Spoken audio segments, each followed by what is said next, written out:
चुनाव के वक्त चुनावी घोषणाएं और वादे होते रहे हैं और ये होते रहते हैं, मगर आज इस देश के प्रधानमंत्री जब एक बार फिर से अपने राजनीतिक दल यानी भारतीय जनता पार्टी के स्टार प्रचारक की भूमिका में रैली को संबोधित कर रहे थे तो उन्होंने एक ऐसी घोषणा कर दी जो यह घोषणा हमारा आकलन यह था कि 2024 के चुनाव के पहले होती, क्योंकि 24 का चुनाव आने के वक्त उन्होंने अपने तर्कश में ढेर सारे तीर रख डाले हैं, जिन तीरों को चलाकर वो 2024 के चुनाव पर आपको भावुक करके, आपको इमोशनल बना करके वोट लेने की तैयारी में है। देश में पिछले 3 साल से गरीबों को मुफ्त राशन दिया जा रहा है। मुफ्त राशन से जुड़ा एक और निर्णय, वैसे तो ये योजना 1 महीने के बाद उसका समय पूरा हो रहा है। 80 करोड़ गरीबों को मुफ्त राशन देने वाली योजना दिसंबर में पूरी हो रही है, लेकिन मोदी का निश्चय है आने वाले 5 साल के लिए इसको बढ़ाया जाएगा। आने वाले 5 साल तक 80 करोड़ मेरे देशवासियों का चूल्हा जलता रहे, जिसमें से एक तीर तो उन्होंने चल दिया है कि मंदिर का उद्घाटन होने वाला है। राम लला हम आ गए, मंदिर वहीं बना गए। और इसके नाम पर 22 जनवरी से जब ये पूरा खेल शुरू होगा, लाइव टेलीकास्ट होगा, उसका पूरा प्रचार होगा और उसके जरिए आपसे वोट मांगा जाएगा। लेकिन आज जिस घोषणा पर हम आज विश्लेषण करने वाले हैं, प्रधानमंत्री का इस इंट्रो में आपने भाषण सुना, 5 किलो अनाज। आज भारत के प्रधानमंत्री ने एक ऐसी घोषणा और कर दी कि आज इस देश के प्रधानमंत्री ने जो घोषणा कर दी, इस घोषणा का आकलन हमारा यह कह रहा था कि वो 2024 के चुनाव के पहले की जाती, लेकिन आज ही वो घोषणा कर दी गई। विश्लेषण करते हैं, आइए जानने की कोशिश करते हैं कि वो घोषणा कौन सी है और उस घोषणा का क्या असर पड़ेगा, उसका राजनीतिक विश्लेषण क्या कहता है, भारतीय राजनीति पर क्या असर पड़ेगा। क्या 2024 के पहले की जाने वाली इस घोषणा को इन 5 राज्यों के चुनाव के पहले कर देना प्रधानमंत्री नरेंद्र मोदी की हार का डर का परिचायक तो नहीं? क्या ऐसा तो नहीं कि उनके पार्टी का आंतरिक सर्वे भी यह कह रहा है कि 5 के 5 राज्य आप हार रहे हैं? कहीं ऐसा तो नहीं कि उनका प्रायोजित टेलीविजन मीडिया उनको आंतरिक रिपोर्ट दे रहा है कि साहब माहौल ठीक नहीं है, कुछ ऐसी तीर अब छोड़ दीजिए जो आपने बाद के लिए बचा के रखे, बाद में कुछ और देख लीजिएगा। आज की घोषणा इसी बात को लेकर के हुई कि आज भारत के प्रधानमंत्री ने कहा कि 5 किलो अनाज अगले 5 साल के लिए और मिलेगा। देखते हैं पूरा विश्लेषण इसका क्या है। स्वागत है आपका मेरे सोशल मीडिया प्लेटफॉर्म पर। दोस्तों नमस्कार, आप देख रहे हैं मेरा YouTube channel doctor Laxman Yadav. स्वागत है आप सबका मेरे इस खास प्रोग्राम में, जिसमें मेरी कोशिश होती है कि 2024 के चुनाव के पहले तक मैं राजनीतिक घटनाओं का विश्लेषण करूं, आपके सामने अपनी टिप्पणी साझा करूं, ताकि आपको अपनी राय बनाने में शायद थोड़ी बहुत मदद मिल सके। इस कोशिश के साथ मेरा यह शो आपके बीच में है, जिसके जरिए मैं लगातार राजनीतिक घटनाओं का विश्लेषण करता जा रहा हूं। जैसे आज एक ऐसा बयान आया जिसका विश्लेषण बेहद जरूरी बन जाता है, और वो बयान किसी सामान्य राजनेता का नहीं है। इस देश के प्रधानमंत्री, जिल्ले इलाही, शहंशाह हिंदुस्तान, उनका बयान है।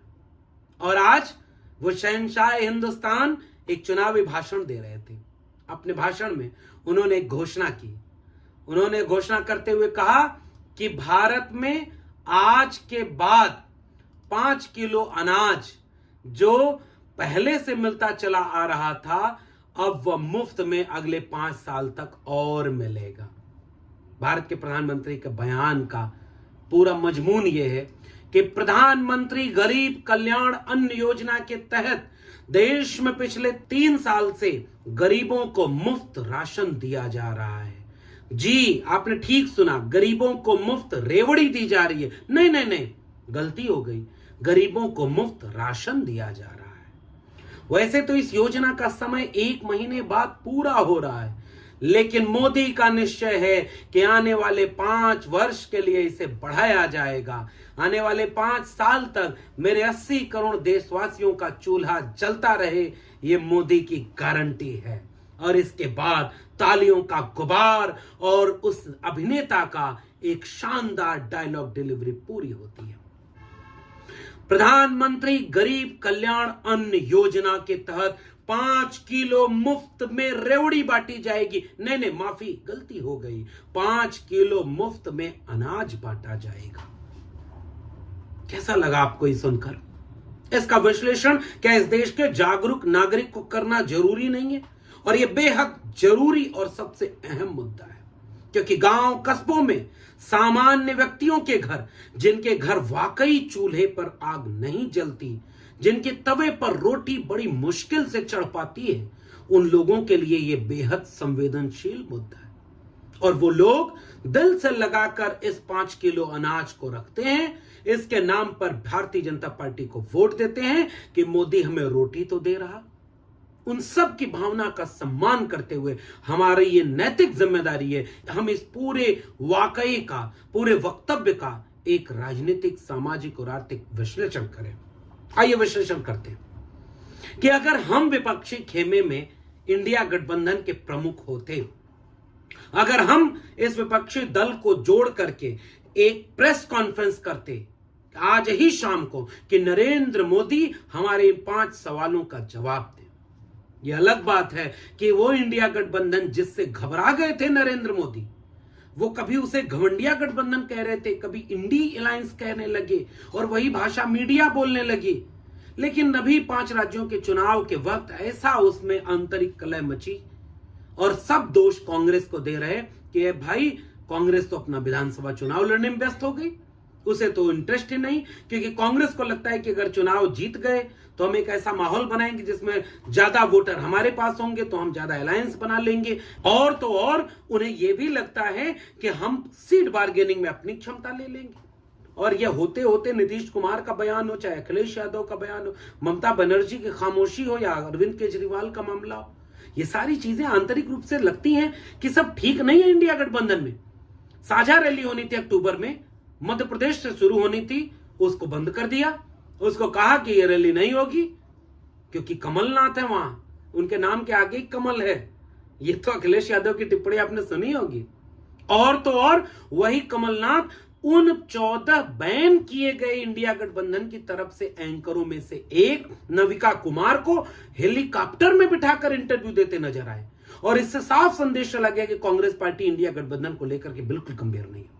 हालांकि आने वाले वक्त में देखना दिलचस्प होगा कि कांग्रेस पार्टी अपनी जिम्मेदारी निभा पाती है या फिर से उसे लगता है कि क्षेत्रीय दलों ने हमारा वोट बैंक खींच लिया है, अब पहले इन क्षेत्रीय दलों का विनाश कर लें, भले 24 में हार जाए 29 में आ जाएंगे। या कांग्रेस पार्टी को सद्बुद्धि आती है और वो सबको लेकर के 2024 में दिल्ली की सत्ता को बदलती है।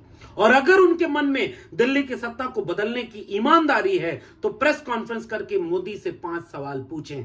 सवाल नंबर 1, 5 किलो अनाज जो प्रधानमंत्री गरीब कल्याण अन्न योजना के तहत दिया जा रहा है, नरेंद्र मोदी जी जवाब दें कि ये 5 किलो रेवड़ी है या 5 किलो अनाज है, मुफ्त में दिया जा रहा है।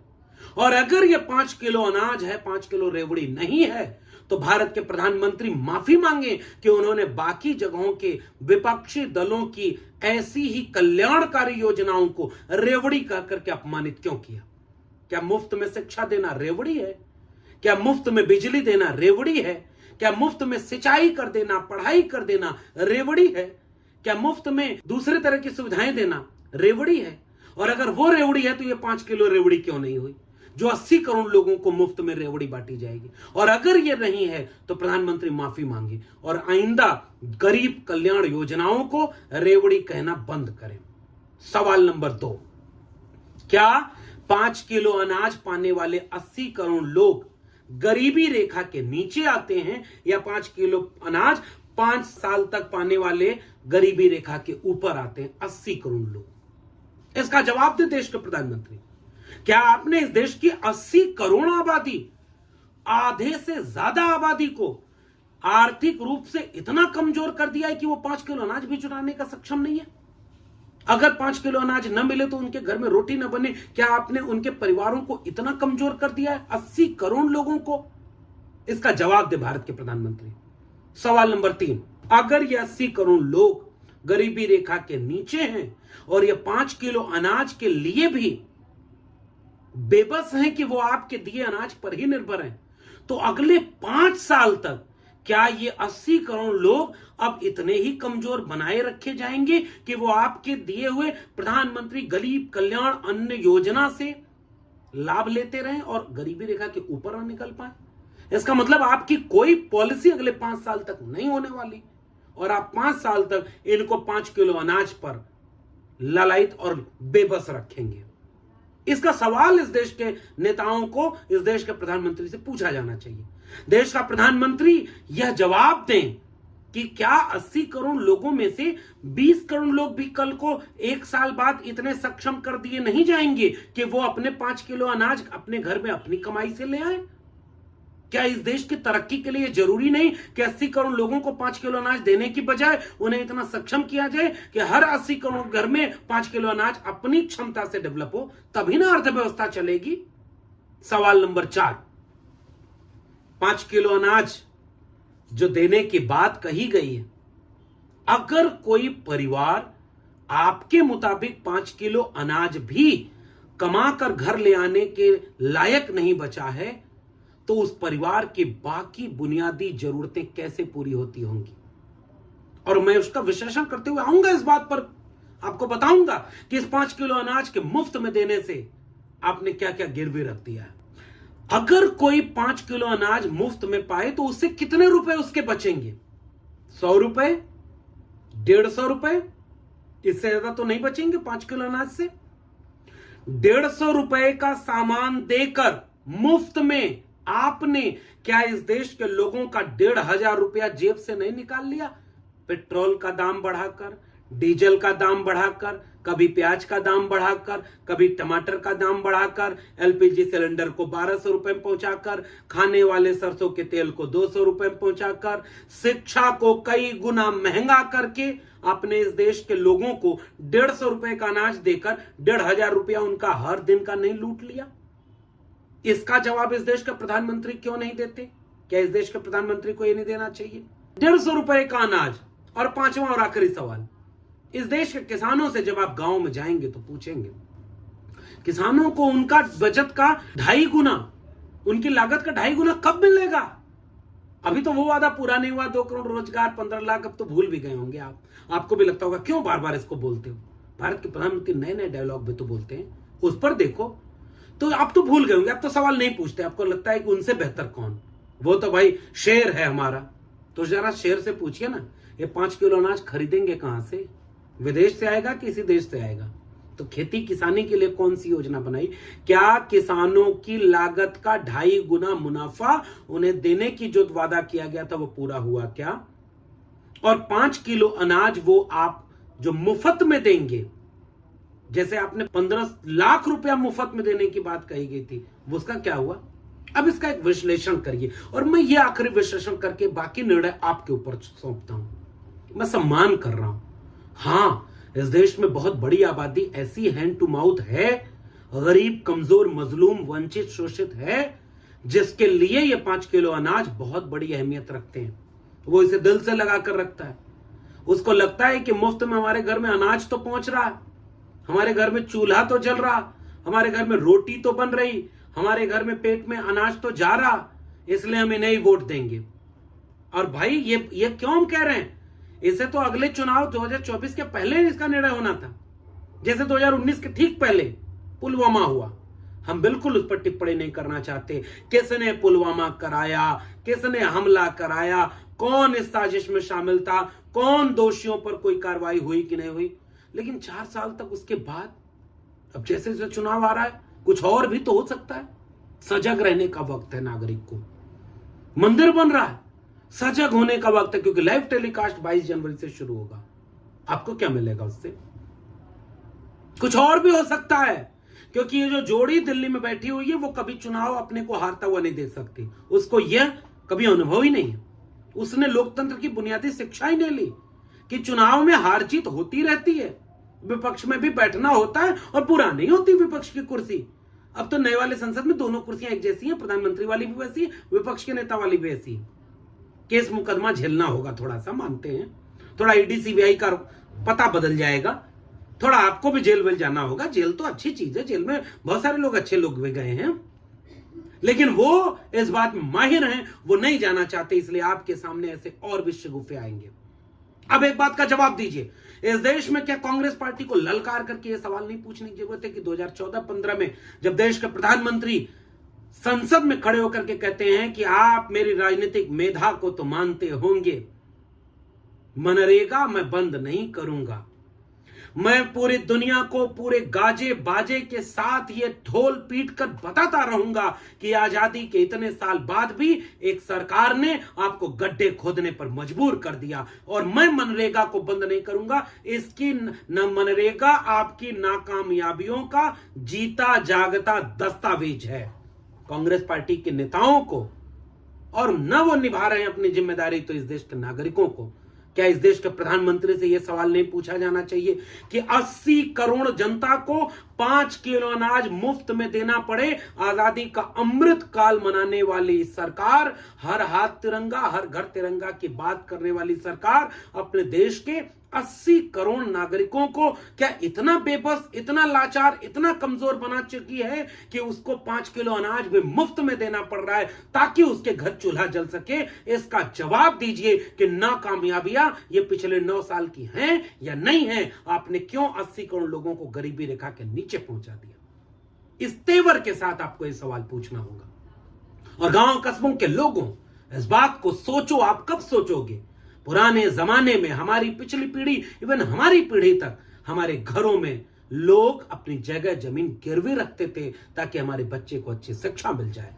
वो अपना गहना गुड़िया, महिलाएं, माताएं गिरवी रख देती थी ताकि उनके बेटा बेटी को अच्छी शिक्षा मिल जाए, उनका बेटा बेटी अपने पैर पर खड़ा हो जाए। उसे अच्छी शिक्षा मिलेगी तो अच्छा रोजगार पाने की गुंजाइश होगी, और अगर वो अच्छा रोजगार पा जाए तो उनके घर में 5 किलो अनाज ही नहीं, दाल, चावल, सब्जी, रोटी, घी, नमक, तेल, हल्दी सब आएगा रे भाई। ड्राई फ्रूट्स भी आएंगे, घूमने भी जाएंगे। पीढ़ियों की उनकी गुलामी को उनका बेटा बेटी दूर कर देगा जब उसे अच्छा रोजगार मिल जाएगा। और सोचो गांव वालों, सोचो गरीबों, 5 किलो अनाज 5 साल के लिए फिर से बढ़ाया गया है। याद है उत्तर प्रदेश 2022 का चुनाव के ठीक पहले 5 किलो अनाज के साथ थोड़ा सरसों का तेल, थोड़ा रिफाइंड तेल, थोड़ा चना, थोड़ा नमक, थोड़ा दलिया, अब क्यों नहीं मिल रहा भाई? सब बंद हो गया क्योंकि चुनाव दूर है। फिर से मैं आपसे एक सवाल पूछना चाहता हूं, 5 किलो अनाज की कीमत कितनी? 150 रुपया। और 150 रुपए के अनाज के सामने आपके बच्चों की शिक्षा को नई शिक्षा नीति के नाम पर बेच दिया गया। आप रोटी तो खा लेंगे लेकिन आपका बेटा बेटी अच्छी शिक्षा नहीं पाएगा, क्योंकि आपको 5 किलो अनाज देने वाली सरकार ने आपके बच्चों का शिक्षा रोजगार महंगा कर दिया, बेच दिया है। आपको 5 किलो अनाज में खुश हैं कि शिक्षा? 5 किलो अनाज पाना आपके लिए मुश्किल था कि अपने बच्चों को अच्छी गुणवत्तापूर्ण निःशुल्क शिक्षा दिलाना मुश्किल था? आपके सामने विकल्प होता कि 5 किलो अनाज मुफ्त में लोगे या अपने बच्चे को रोजगार मुफ्त में लोगे, दोनों में से आप क्या चुनते? क्या आपको इस बात का जवाब नहीं देना चाहिए? और आप तो भावुक हो जाते हैं, वो अभिनय करता है और आप अभिनय में डूब जाते हैं। वो अपने अब्बा के घर से ले आके 5 किलो अनाज दे रहे हैं। नहीं भाई, वो आपकी जब दिया सलाई खरीदते हैं ना, तब भी इनडायरेक्ट टैक्स आप देते हैं। वो जनता की कमाई से सरकार चलती है और सरकार आपकी कमाई से आपको 5 किलो अनाज दे रही है, 150 रुपए का। और 5 किलो अनाज देने के पीछे आपकी नई शिक्षा नीति के जरिए स्कूल, कॉलेज, विश्वविद्यालयों को प्राइवेट हाथों में बेच दिया गया। बताओ आपको 5 किलो अनाज महंगा पड़ा कि नहीं? शिक्षा नहीं मिलेगी, रोजगार नहीं मिलेगा, बाकी काम आप कर नहीं सकते। और इस 5 किलो अनाज पर वो एक दिन आएगा, आंसू बहाएगा, भाषण देगा, आपको भावुक कर जाएगा, नमक तक का कर्ज आपसे वादा कर ले जाएगा और फिर से वोट पाएगा और पूरे देश को अंबानी और अडानी के हाथों बेच देगा। 10 लाख करोड़ रुपया अडानी का माफ किया गया, एनपीए माफ किया गया, अडानी और अंबानी जैसे लोगों का करोड़ों करोड़ रुपया माफ किया गया और आपको 150 रुपए का अनाज दे दिया गया। अब अगले 5 साल तक ये अनाज और मिलेगा। बधाई हो, आप बेबस हैं, आप लाचार हैं, आप में तर्क शक्ति खत्म हो गई है। आप इतने कमजोर कर दिए गए हैं कि आप 5 किलो अनाज पर खुश हो जा रहे हैं। विचार करिएगा। आपके किसान कहते हैं कि 5 किलो अनाज 150 का देकर हमारा सैकड़ों रुपए का अनाज सांड से चरवा लिया है खेत में। कौन सी चीज ज्यादा अच्छी है आपसे? वो एक शेर, एक बच्चे ने कहा ना, कैसे हो जाऊं तुम्हारी इबादत पर फना, कैसे हो जाऊं तेरी इबादत पे फना, हमने मांगी थी नौकरी और तुमने बांट दिया नून तेल और चना। विचार करिएगा, शिक्षा रोजगार मुफ्त में चाहिए था, नहीं शिक्षा मुफ्त में चाहिए थी या 5 किलो अनाज। कहीं ऐसा न हो कि हम आपको समझाते रहें शिकारी आएगा, जाल फैलाएगा, दाना डालेगा, चिड़ियों तुम फंसना मत। और ये गाते गाते मालिक ने इतना चिड़ियों को समझाया कि चिड़ियां ये गाने लगी कि शिकारी आएगा, जाल फैलाएगा, दाना डालेगा, चिड़ियों तुम जाल में फंसना मत। और ये गाना गाते गाते चिड़िया जाल में फंस गई, क्योंकि दाने के लालच को वो छोड़ नहीं पाई। फिर से कह रहा हूं, फंस गए सब तो अलग अलग मत उड़ो, एक साथ जाल लेकर उड़ो, जाल को पहचानो और जाल से अपने पंजों को आजाद कर लो, इससे पहले कि आजाद करने की संभावना ये खत्म हो जाए। बहुत बहुत धन्यवाद।